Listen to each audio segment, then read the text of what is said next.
Welcome to the Positive Pants Podcast. Mindset, motivation, and inspiration to help you find your positive pants. Let go of negative thinking and stop living for the weekend. With your host, Fran Excel.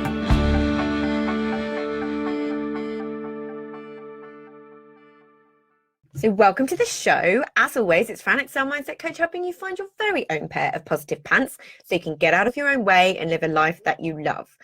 Thank you so much for joining me. I'm very grateful you've chosen to put me in your earbuds today. Please do hit the subscribe button so you don't miss anything, and do leave me a review. I love reading them, and it really helps me get found by other people who need to hear what I share. I'd also love you to email me your mindset and productivity questions or topics you'd love me to cover to hello@franexcel.com, because I know a lot of you think I'm inside your heads because you tell me all the time. But if I don't know what you need, I can't give it to you. So let me know. So today's episode is all about when life happens and you've got to show up. Yeah, we've all been there. We've got a ton to do, and then life happens. A spanner in the works, the proverbial hitting the fan, if you will, and we can slip right back into the negative thought patterns that we've been trying to break. And it affects every other area of our lives. So something can go wrong in one area, and then it just seems to spiral out of control into all the others. So this is something that has been coming up a huge amount at the moment with clients and in other membership groups I'm a part of. And with full transparency, because I would be doing you a disservice by not sharing this, this is something that I've been dealing with myself this week after some bad news from home, on top of some other not so great news.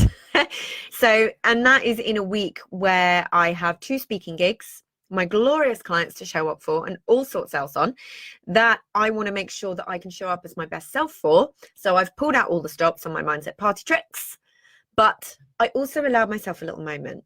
Yeah, a few days, in fact. So it got me pondering about what I wanted to share with you, what you can take from it, and to talk you through some of the things that I do when life happens, in inverted commas. Because the thing is, life happens to all of us at some point.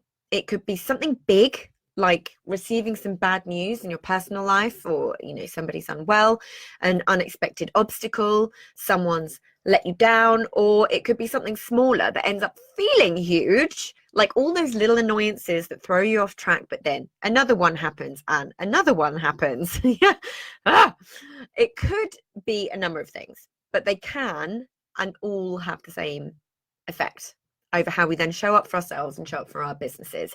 Now, the 2 key things that I've been seeing is, firstly, people really beating themselves up for not thinking positively, in inverted commas, and being annoyed and frustrated at themselves for not being able to snap out of it before they've actually looked at the problem head on. And this is a trap we can all fall into.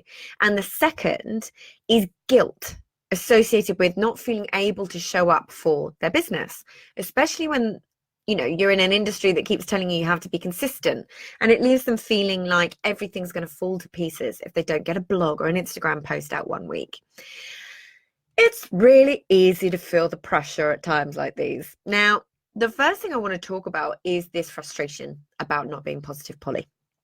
As I've actually said before, being positive 100% of the time is not what this stuff is about. It's not sustainable. So please don't feel like you've failed if you're having a bad day.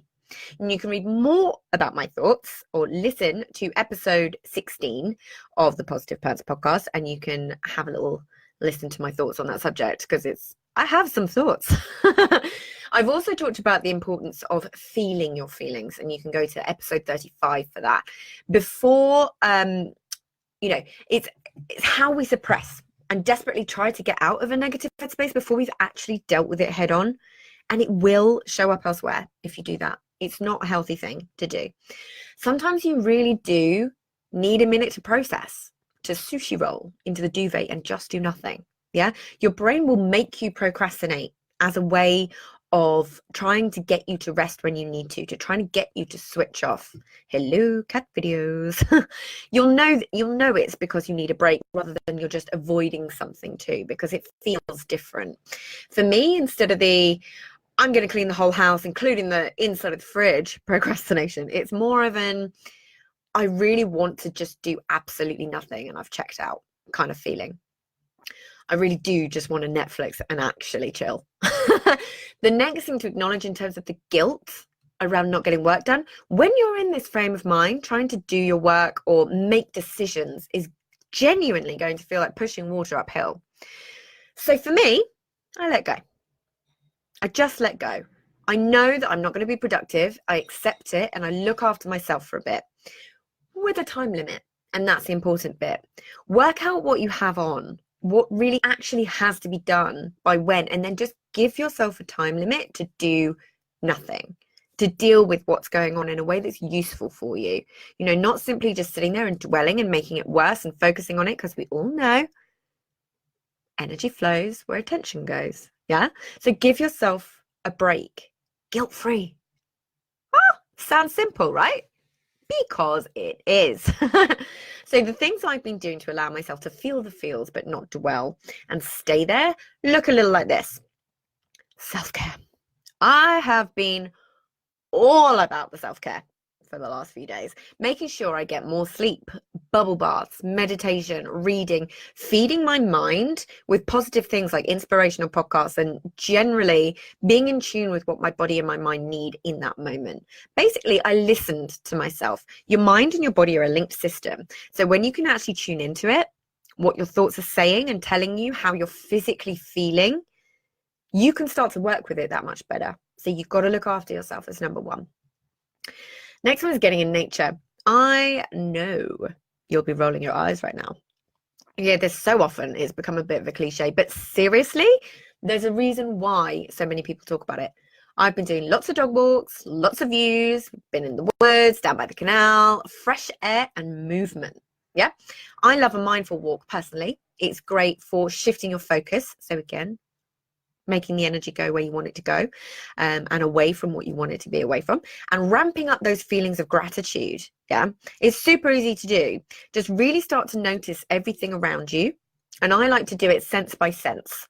So what can I hear? What can I see? What can I smell? And what can I feel? Like, what does it feel? What does the ground feel like underneath my feet? Yeah, it's basically a form of walking meditation and does wonders for clearing out those brain webs. Yeah, so it's all about making sure that your focus isn't on the thing that's distressing you, and it's on things that are going to make you feel good and make you feel more resourceful. Yeah, so the next one is talking to people. It is so easy to retreat into yourself when you're dealing with emotions, but I know that does me no good. I'm a talker. In case you haven't noticed, born for podcasting. I've been arranging to see, talk to, or just message some of my favorite people who always lift me up and can shift my focus to where I want it to be. You know, people that I can always rely on for ridiculous conversation. This helps again with gratitude too. What and who you're grateful for, and what and who you're grateful to have in your life as a resource to call on. Yeah. The next one is chill out time. I've allowed myself some super chill time. My brain has very kindly informed me that I need to take it easy. So that's exactly what I've done. Remember that the things that don't go to plan or the obstacles that get in your way really can help you build your resilience and your ability to bounce back even more quickly next time. So it's not all bad. It's not all doom and gloom. This can and will serve you in the future. Yeah. Next one is music. Music is one of the fastest mood shifter and focus changes for me. My car is basically my own personal performance space. Tobin loves 4-hour journeys with me because I make his car my personal performance space. I have 2 playlists. One is called Sing Along and one is called Mood Lifters. They're total game changers for me. I know when I need to belt out a bit of Disney or Eternal Flame. Yeah. Anyone else feeling me right now? I hope so. And I know when I just need to listen to something that makes me smile and want to move. You know, those things that, you know, make your shoulders go, or you're tapping the steering wheel, whatever it may be. Both excellent state shifters. You can't make good decisions or be your most productive self from a negative state. So it's so important to shift your state. And I've got a ton more tips on that over in episode 6. So it's really important to sit with your thoughts, yeah, in a useful way. Don't ignore them or try and suppress them. Sit with them for a minute, but in a useful way. Ask yourself some important questions. Coach yourself, such as, is there anything I can actually do about this situation? What can I control? What can't I control? If there is something you can do, awesome, do it. If there's not, then that's okay.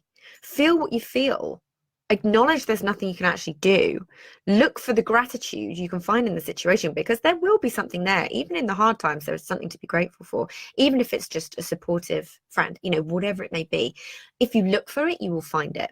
And then follow some of the steps that tongue-tied, then follow some of the steps I've talked about a minute ago.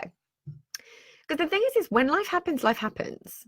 You'll get through it, often coming out the other side stronger and more resilient. But in the meantime, please don't beat yourself up or feel guilty, because it only does you harm. Listen to yourself and what you need, and know that it won't be this way forever. If it's something big that's going on, there may be something that you need to grieve, and that is a natural process that you need to go through. So don't suppress it. Allow yourself to feel these things. Use these tools and techniques to actually get you out of that state when you know it's time to, when you decide that you want to feel differently, you know, but allow yourself that time and allow yourself those feelings, because not everything that's negative is negative. Yeah. So if you got value from this, and you know in your gut that now is the time to step up and start rewiring your thinking and changing things for yourself, then book in a free discovery call so we can work out what needs to happen to get you from where you're at right now to the action-taking success you know you can be. And if you want my eyes and ears on your problems, I work with people one-on-one and through my Proactive Pants Mastermind.